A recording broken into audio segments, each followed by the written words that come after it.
ओम नमो भगवते वासुदेवाय नमः। मार्गशीर्ष मास की आपको हार्दिक शुभकामनाएं। आज इस वीडियो में हम आपको मार्गशीर्ष मास का दूसरा अध्याय सुनाएंगे। यह वार्ता सुनकर श्री ब्रह्मा जी भगवान विष्णु से कहने लगे कि हे देवेश, हे केशव, आपने विष्णु प्राप्ति का कारण मार्गशीर्ष मास का विधि पूर्वक सेवन करने को कहा। सो हे देवेश, उसकी विधि क्या है? श्री भगवान कहने लगे कि आलस्य को छोड़कर मनुष्य रात्रि के अंत में उठकर विधि पूर्वक आचमन आदि करके गुरु को नमस्कार कर मेरा स्मरण करे। पवित्र होकर मौन धारण कर भक्ति से मेरे सहस्त्र नाम का कीर्तन करे। ग्राम के बाहर जाकर यथाविधि मल और मूत्र का त्याग करे।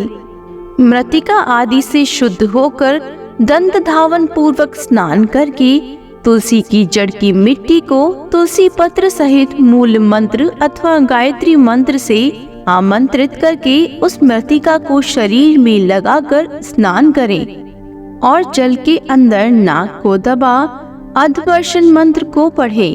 स्नान के लिए तालाब, कुंड या बावड़ी आदि का जल श्रेष्ठ माना गया है। पहले जो मूल मंत्र कहा गया है वह भगवान का अष्टाक्षर मंत्र ओम नमो नारायण है।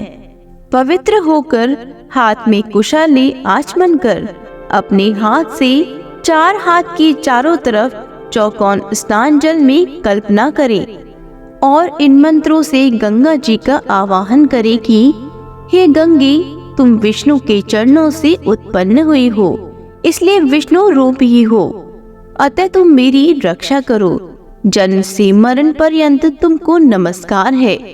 वायु ने जो 3.5 कोटि तीर्थ कहे हैं, जो स्वर्ग, पृथ्वी तथा अंतरिक्ष में है, वह सब तुम्हारे जल में वास करते हैं। तुम्हारा नंदिनी और देवताओं के यहाँ नलिनी नाम भी है। दक्ष पुत्री, विहवा, विश्वगा ये नाम योगी लोग कहते हैं। हे जानवी, शांता शांति प्रदायिनी हो। इन पवित्र नामों को स्नान के समय सदा पढ़ना चाहिए। इससे तीर्थपथगामिनी गंगा सदैव उस स्थान में वास करती है। हाथ जोड़कर ऊपर कहे मंत्रों का 7 बार पाठ करें। सिर में अंजलि लगाकर फिर 3, 4, 5 अथवा 7 बार स्नान करें और नीचे लिखी मंत्र से अभिमंत्रित करके मिट्टी को शरीर में लगाएं। मृतिका का मंत्र है, हे मृतिके, तुम पर घोड़े चलते हैं, रथ चलते हैं। तुम भगवान विष्णु के चरणों से नापी गई हो। तुम रत्नों को धारण करने वाली हो, अतः मैंने जो पाप किए हैं उनका नाश करो।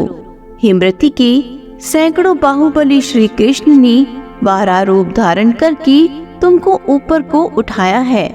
हे सुभद्रे, तुम सब प्राणियों की उत्पत्ति का स्थान हो, तुमको नमस्कार है। इस प्रकार स्नान कर विधि पूर्वक आचमन करें और जल के किनारे पर खड़े होकर शुक्ल वस्त्र धारण करें।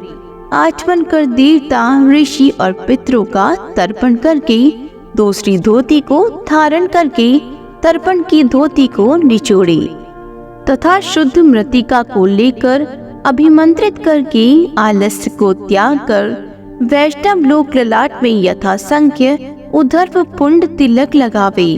ब्राह्मण 12 पुंड तिलक लगावे और क्षत्रिय 4 पुंड, वैश्य 2 पुंड, स्त्री तथा शूद्रों को 1-1 पुंड धारण करना चाहिए। ब्राह्मण मस्तक, उदर, वक्षस्थल, कंठ, दोनों काख, दोनों भुजा, दोनों कान, पीठ त्रिक अर्थात रीढ़ में 12 पुंड लगानी चाहिए। क्षत्रिय को ललाट, हृदय और दोनों भुजाओं में धारण करना चाहिए। वैश्य को ललाट अथवा हृदय में तथा स्त्री और शूद्रों को केवल ललाट में ही धारण करना चाहिए तथा ललाट में केशव का और उदर में नारायण का ध्यान करें।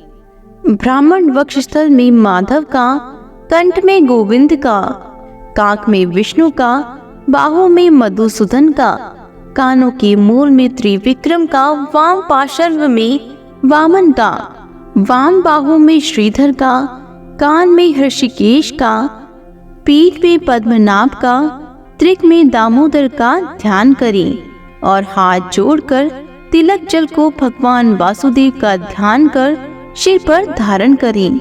क्षत्रिय ललाट में केशव का, हृदय में माधव का, दोनों भुजाओं में मधुसूदन का स्मरण करें। अब वैश्य का कृत्य सुनिए। ललाट में केशव का, हृदय में माधव का ध्यान करें। स्त्री और शूद्र ललाट में केशव का ध्यान करें। भगवान कहते हैं कि हे ब्राह्मण, इस प्रकार मेरी प्रसन्नता के लिए पुंड को धारण करें। श्याम वर्ण का तिलक शांति देने वाला है। रक्त वर्ण का तिलक वैश्य को करने वाला है। पीत वर्ण का तिलक लक्ष्मी को देने वाला है और श्वेत वर्ण का मोक्ष देने वाला है। इन तिलकों को एकांतवासी होकर महाभाग वाले लोग समस्त लोक के हित में रत रहने वाले धारण करते हैं। बीच में छिद्र छोड़कर विष्णु चरण की प्राकृति के समान पुंड को धारण करें। मध्य में छिद्र से युक्त तिलक को हरि मंदिर कहते हैं।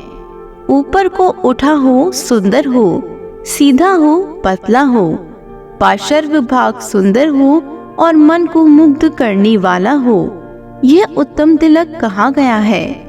और जो बिना छिद्र का तिलक धारण करते हैं वे द्विजों में अधम है, और जो द्विजों में अधम बिना छिद्र का उद्धर्व पुंड धारण करते हैं वह तिलक में लक्ष्मी के साथ स्थित मुझको अलग करते हैं। अतः छिद्र युक्त पुंड को धारण करें। यदि बड़ा छिद्र हो तो उत्तम कहा गया है। ब्राह्मण भगवान की सौलोक्य पद प्राप्ति के लिए सदा इस तिलक को धारण करें। इसी के साथ दूसरा अध्याय संपूर्ण होता है।